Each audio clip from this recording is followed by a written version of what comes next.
नमस्कार. बऱ्याच दिवसांनी आज तुम्हाला एक सराव सत्र दाखवण्याचा प्रयत्न आहे माझा. तुमच्याकडे जसं मी गेले 1.5-2 महिन्यापूर्वी सांगितलं होतं की NIS कुस्ती कोच त्यांचं सराव सत्र घेण्यासाठी गेले 1.5 महिने माझ्याकडे हैदराबादचे कुमार कोच आलेले आहेत. 1-1.5 महिने नवीन मुलांचा वर त्यांनी काम केलेलं आहे आणि ते काम आज आपण तुम्हाला दाखवणार आहे. आपण थोड्या वेळात के सरांशी पण भेटणार आहे, कुमार सरांशी.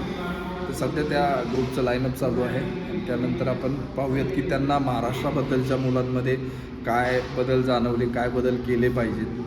तर आणि अशा बऱ्याच काही गोष्टी रेसलिंगच्या संदर्भातल्या आपण त्यांच्याशी चर्चा करणार आहे.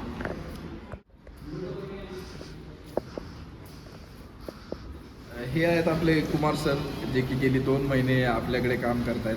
प्रोबेशन पिरियड NISमध्ये म्हणजे तुमचा 8 महिन्याचा कालावधीनंतर एक 2 महिन्याचा जो कालावधी आहे की ॲक्च्युअल तुम्हाला ट्रेनिंग घ्यायचं असतं आणि त्याचे मार्किंग तुम्हाला दाखवायचे असतं. तर त्या विषयामध्ये हे सर आज आपल्याकडे गेली 2 महिने काम करतात. अतिशय चांगलं काम, चांगले टेक्निक, चांगल्या टॅक्टिक्स आणि बऱ्याच काही अशा विषयांवर यांनी नवीन मुलांवर काम केलेले आहे. बरंच काम आहे, त्यांना विचारायचं आहे आपल्याला, त्यांचेही काही अनुभव ऐकायचे आहेत आणि त्यासोबतच मुलांनी आत्ता बिगिनर स्टेजला काय करावं लागेल आणि एकदम मॅच्युअर्ड मुलांसाठी काय करावं लागेल आणि आत्ता महाराष्ट्रातल्या घरी असणाऱ्या पालकांसाठी, मुलांसाठी काय करावं लागेल, असे बरेच काही प्रश्न आपण यांना विचारणार आहोत. अर्थातच त्यांना मराठी थोडी समजते, पण ते हिंदीत बोलतील, मीही हिंदीत बोलेल आणि किंवा मराठीतही बोलेल. मला वाटतं सर्व प्रेक्षक वर्गाला हिंदी मराठी भाषा येतच असते, परंतु कुठेही ज्या काही ट्रेनिंगच्या बाबतीतल्या गोष्टी आहेत आपण नक्की त्यांना विचारण्याचा प्रयत्न करू. पण आता सध्या त्यांचं ट्रेनिंग सेशन चालू झालेलं आहे. याच्यानंतर ट्रेनिंग सेशनच्या शेवटी आपण त्यांना या गोष्टी विचारू. आपण कोच सरांची आत्ता पाहिलं, ट्रेनिंगही पाहिलं आणि आत्ता आपण त्यांच्याशी पुढच्या काही गोष्टींवर चर्चा करणार आहोत. तर कुमार सरांची मराठी थोडीशी वीक आहे, त्याच्यामुळं आपण त्यांना हिंदीतून प्रश्न करूयात. सगळ्यात प्रथम तर बरेच टेक्निकली इश्यू कुस्तीमध्ये असतात. तर हळूहळू आपण प्रत्येक प्रश्नाचं उत्तर त्यांच्याकडून कसं येईल किंवा आपल्याला कसं त्यांना सांगता येईल सगळ्या गोष्टींमध्ये, याचाही प्रयत्न करणार आहोत. मला वाटतं सगळ्यात प्रथम तर सबसे पहले तो ये जो NIS ये जो सिस्टम है रेसलिंग के कोच बनने की, तो ये कैसा प्रोसेस होता है, वो कैसा कोच बनता है और उसमें क्या करना पड़ता है, क्या मतलब आप क्या बताओगे उस चीज़ में? इसमें पहले तो सिलेक्शन ऐसा होता था कि फर्स्ट क्राइटेरिया जो भी नेशनल पार्टिसिपेटेड रेसलर है हाँ तो वो कंपलसरी है. जो भी रेसलर ऑलरेडी उसके करियर में सीनियर नेशनल, जूनियर नेशनल और ऑल इंडिया यूनिवर्सिटी इसमें participate at least 3 times, all India university में पहले 3 टाइम्स कंटिन्यू ऐसा क्राइटेरिया रहता था. फिर बाद में सीनियर का एक भी पार्टिसिपेटेड है तो चलेगा ऐसा. इसके साथ ही ग्रेजुएटेड कंपलसरी होना, ग्रेजुएट के साथ रेसलर और साथ ही में इंटरनेशनल जो भी रेसलर है उसको डायरेक्ट एंट्री स्कीम के थ्रू हर साल 2 एंट्री ऐसा है कि डायरेक्ट लोग जो भी इंटरनेशनल, सीनियर नेशनल में, सीनियर वर्ल्ड चैम्पियनशिप या ओलंपिक्स में जो भी पार्टिसिपेट किया उसको डायरेक्ट एंट्री है उसको. अच्छा. तो आता आपण पाहिलं की सरांनी सांगितलं की एकतर NISसाठी तुम्हाला नॅशनल खेळणं कंपल्सरी आहे. दुसरी गोष्ट म्हणजे तुमचं सिनियर नॅशनल असलं पाहिजे एक तरी आणि ग्रॅज्युएशन असलं पाहिजे, म्हणजे BA BCom BSc वगैरे या तिन्ही विषयामध्ये मिनिमम ग्रॅज्युएशन तरी असलं पाहिजे. असे 3 क्रायटेरिया घेऊन तिकडे आपण ॲडमिशन घेऊ शकतो. आणि काही असे इंटरनॅशनल मेडलिस्टसाठी पण डायरेक्ट ॲडमिशनची त्या ठिकाणी प्रोसेस आहे.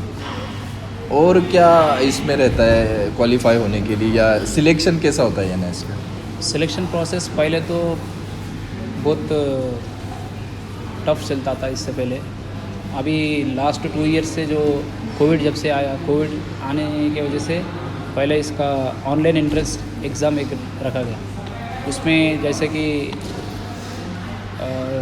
कोचेस जो भी है पहले एकदम मोटे तरीके से रहते थे, मार पीट के कराना वैसा.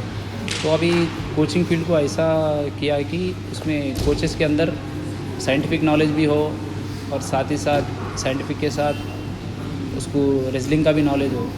उस क्राइटेरिया के हिसाब से अभी एक एंट्रेंस टेस्ट कंडक्ट किया है। अच्छा वो एंट्रेंस टेस्ट में 60 मार्क का एंट्रेंस टेस्ट रहता है।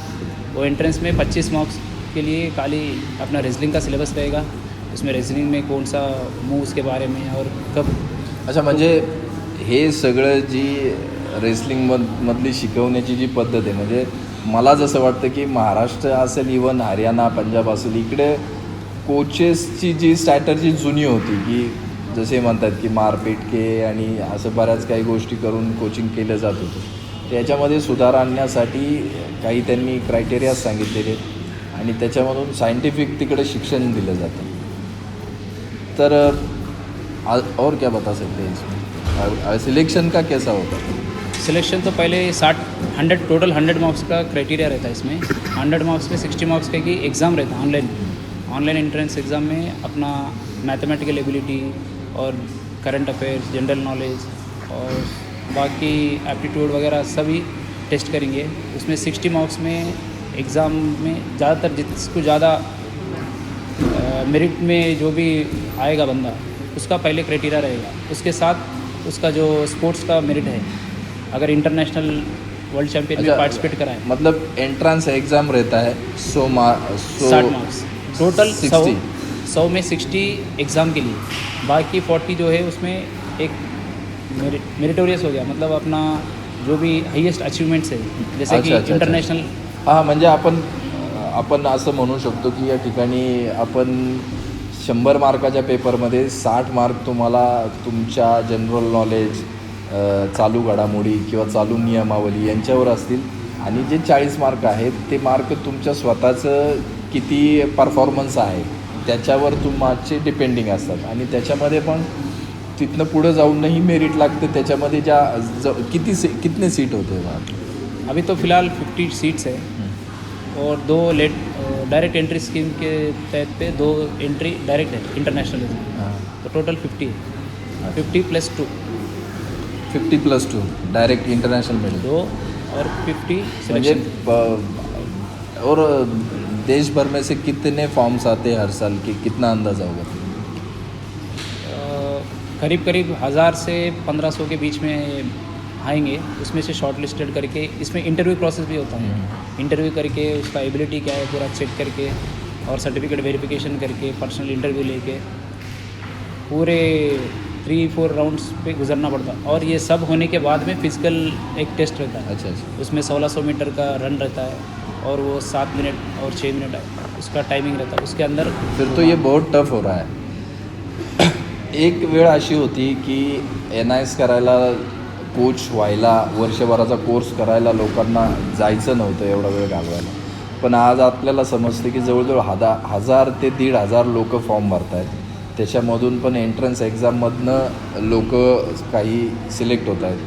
त्यानंतरही त्यांच्या सर्टिफिकेटवरून, त्यांच्या पर्सनल इंटरव्ह्यूवरून तिकडे लोक सिलेक्ट केली जातात आणि फक्त 50+2 म्हणजे 52 सीट असतात, ज्या की तुमच्या एंट्रन्समधनं 50 असतात आणि 2 सीट्स या इंटरनॅशनल मेडलिस्टच्या डायरेक्टली घेऊ शकतात. इतकी व्यवस्था तिकडे ॲडमिशनची आहे. परंतु ही प्रोसेसिंग पाहता एक चांगलं कोच व्हायला खूप चांगल्या क्वालिटीज असतील तरच तो तिथं जाईल असं मला वाटतं. और क्या सिलेक्शन प्रोसेस में होता है और क्या बता सकते? और ये लास्ट जैसे कि ये सब होने के बाद में फिज़िकल टेस्टनेस रहता है और मेडिकली भी फिट रहना पड़ता है। उसको कुछ बीमारी ना हो और फुल फिट रहना आदमी। और बाकी 5 बैटरी टेस्ट रहेंगे। उसमें 30 मीटर फ्लाइंग स्टार्ट बोल के एक रहेगा, फिर 10x6 शटल रन रहेगा, फिर फ्लेक्सिबिलिटी। मतलब वही उसका आपका फिजिकल फिटनेस का टेस्ट होगा, बैटरी टेस्ट सभी। हां, म्हणजे तुम्ही जसं मेंटली किती हुशार आहे आणि फिजिकली किती फिट आहात याच्यासाठीच्याही टेस्ट होतात. उसके बाद आगे चल के फिर फाइनल एडमिशन फाइनल कैसे होता है?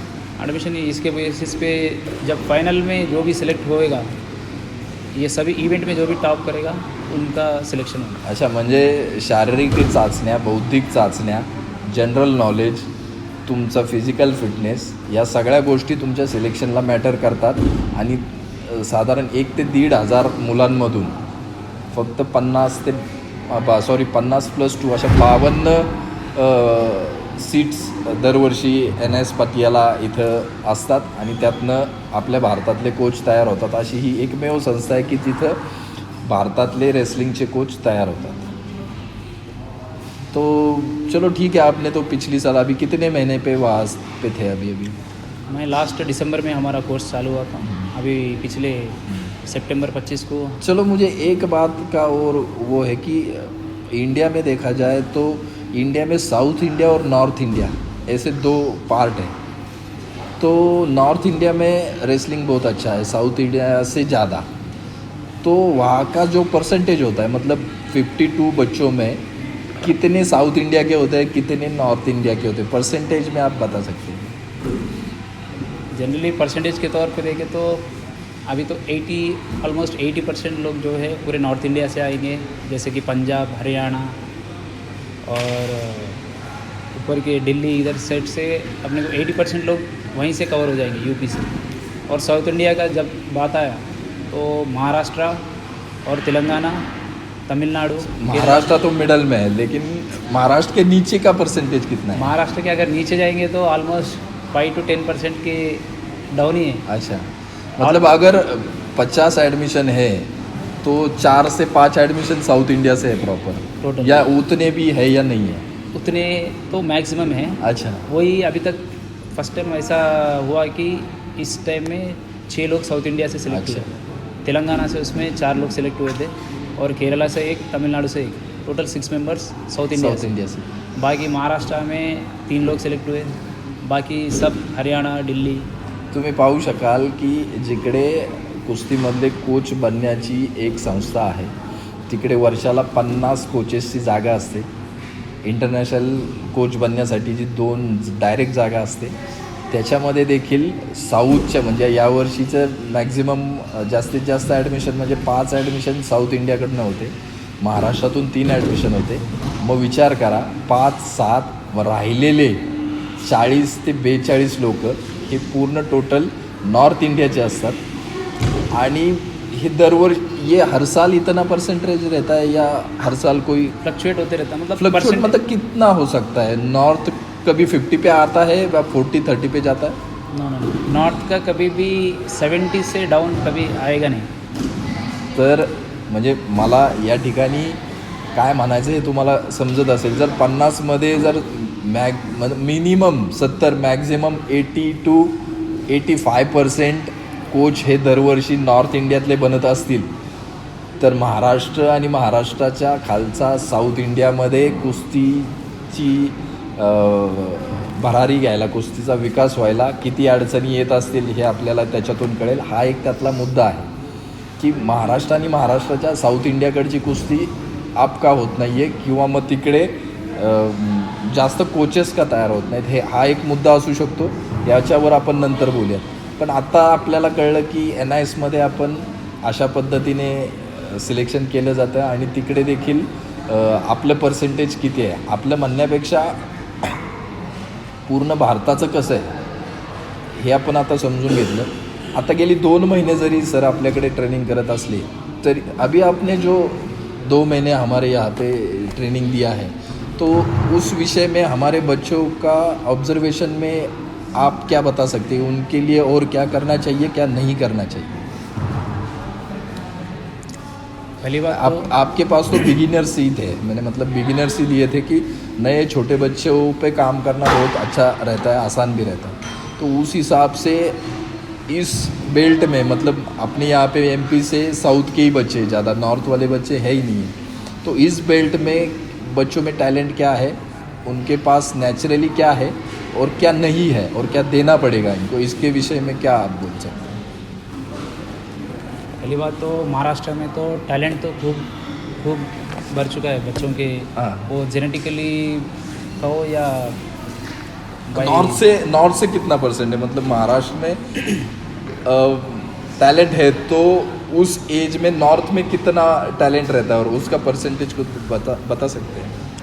मेरे को तो एग्जैक्टली आइडिया नहीं है, फिर भी नॉर्थ में जैसा कुश्ती का नाम जैसा लेते कि हरियाणा जैसा आएगा, तो हरियाणा के बाद में मैं दावे से कह सकता हूँ कि हरियाणा के बाद में जो भी पोजीशन है वो महाराष्ट्र की कंपलसरी आएगा, और है भी. जैसा कि हम ओलंपिक में जैसा मेडल देखेंगे, ओलंपिक में मेडल भी स्टार्ट यहीं से हुआ था, महाराष्ट्र के एरिया से, केडी जाधव सर से। तो टैलेंट तो पहले से यहाँ पे खूब भरा हुआ है।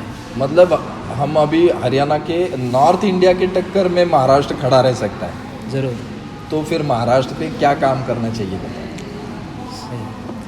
इसमें एक इम्पोर्टेंट ये है कि यहाँ का कल्चर जो भी है मिट्टी से बहुत सारा जुड़ा हुआ है। हाँ, वो संस्कृति में, महाराष्ट्र की संस्कृति में पुराने जब शाहू महाराज से चलते हुए आ रहा है, वो संस्कृति जो है मिट्टी से ज़्यादा जुड़ा हुआ है। तो वही या महाराष्ट्र का स्ट्रॉन्ग पॉइंट है, और मैं समझता हूँ वो भी थोड़ा सा वीक हो पॉइंट सकता है।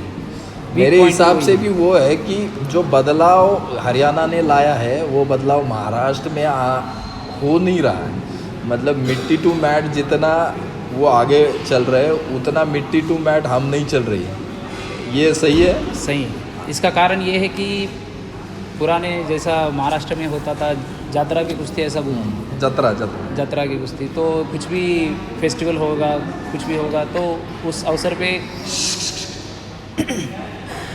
वो जात्रा के अवसर पे कुश्ती कैसा भी कंडक्ट किया जाता था, उधर के चंदा इकट्ठा करके, वो भी जो भी प्रोसेस है वो प्रोसेस से कुश्ती करवाते थे।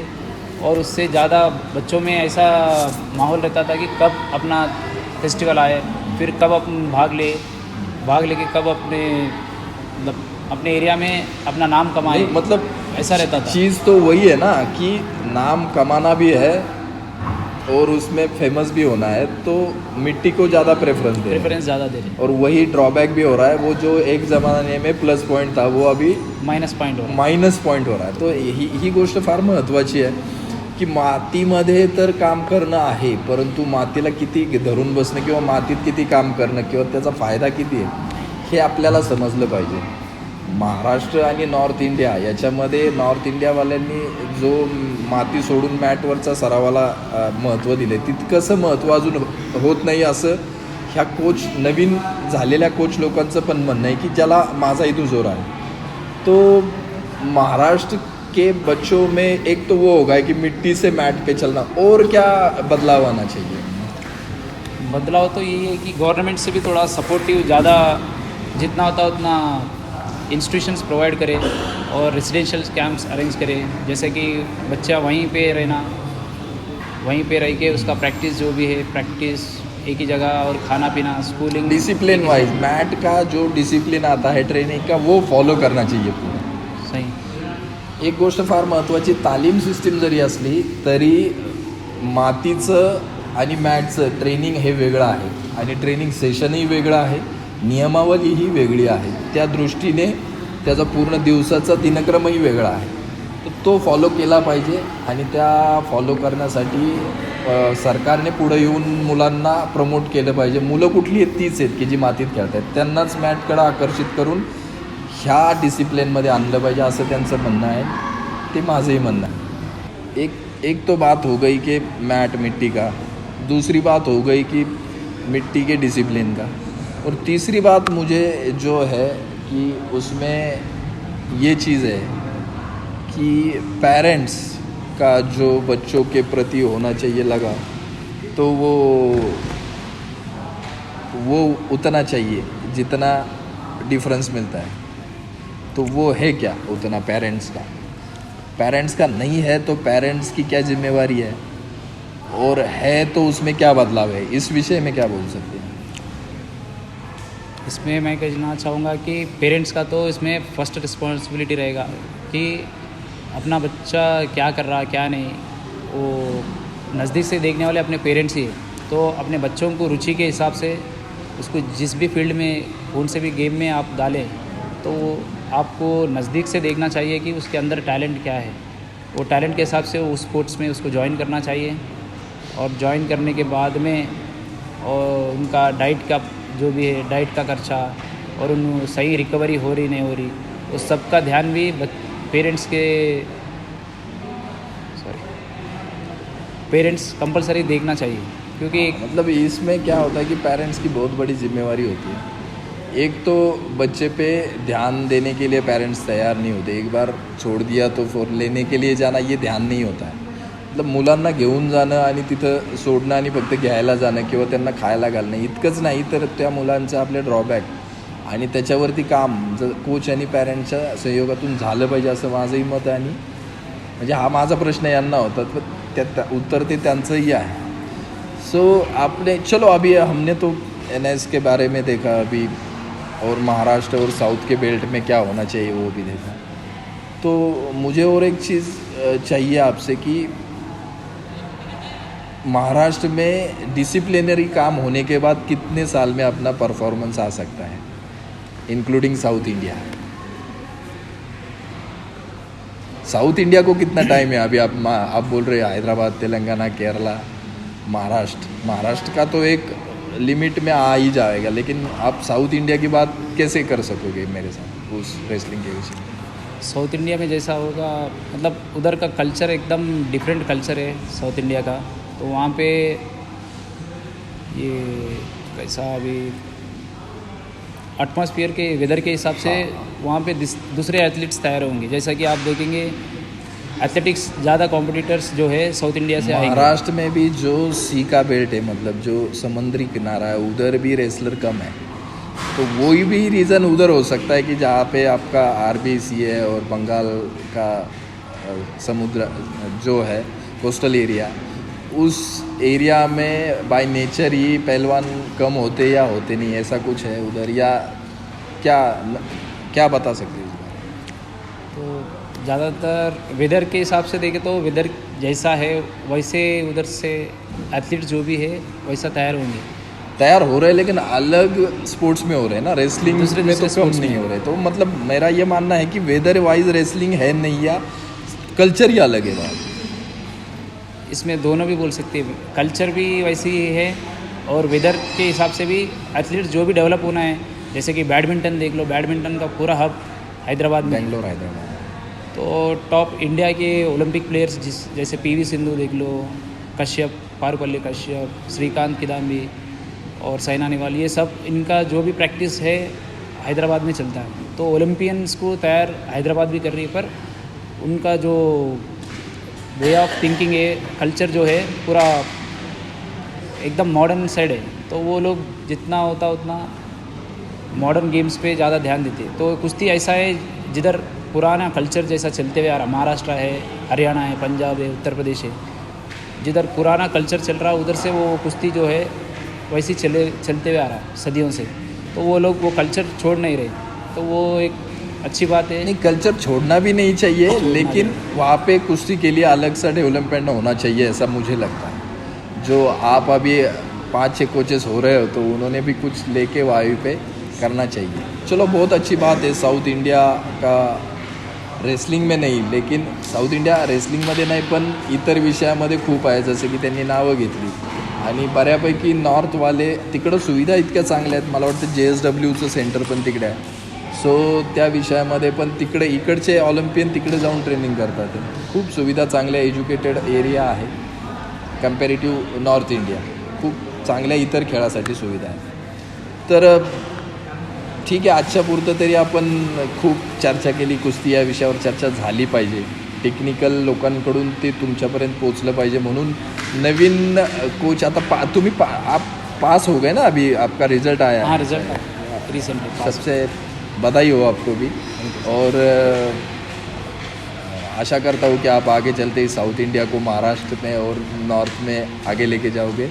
और जो भी यहाँ पे आपने ट्रेनिंग लिया है बच्चों से भी मैंने बात करी है, तो बहुत अच्छा ट्रेनिंग दिया है. तो आपको बेस्ट ऑफ लक और धन्यवाद.